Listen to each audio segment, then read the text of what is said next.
নির্দেশে আমরা বিভিন্ন জায়গায় প্রত্যেকটা বিধানসভায় আলাদা আলাদা ভাবে করছি। আর এখানে ডাম্পি যেভাবে ব্যবস্থা করেছে আমি সত্যি অভিভূত, ওকে ধন্যবাদ জানাই। আরো বড় হোক এবং আপনারাও সবাই ভালো থাকুন। এবারে আমি যেহেতু আমরা সবাই মিলে অত্যন্ত রাজনৈতিক ব্যক্তিত্ব, অল্প একটুখানি রাজনীতির কথা বলবো, বেশি বলবো না।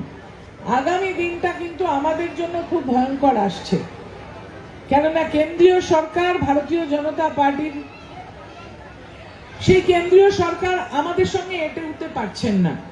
আমাদের নেত্রী মাননীয় মুখ্যমন্ত্রী মমতা বন্দ্যোপাধ্যায় এবং আমাদের সাধারণ সম্পাদক সাংসদ অভিষেক বন্দ্যোপাধ্যায়ের যে রাজনৈতিক বিচক্ষণতা এবং কর্মকাণ্ড কর্মসূচি, তার ধারে কাছে ভারতীয় জনতা পার্টি কোথাও নেই। কেননা তাদের এই কর্মী নেই, যে কর্মীদের কাছে আমরা নতমস্তকে প্রণাম জানাতে এসেছি যে আপনাদের জন্য আজকে কিন্তু দলটা এই জায়গায় মানুষের কাছে সকল সুবিধা পৌঁছে দিতে পারছে।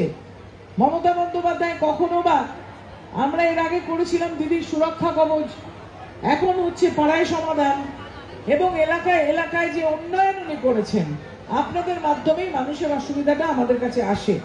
তাই এই কর্মী ভারতীয় জনতা পার্টির নেই বলে তারা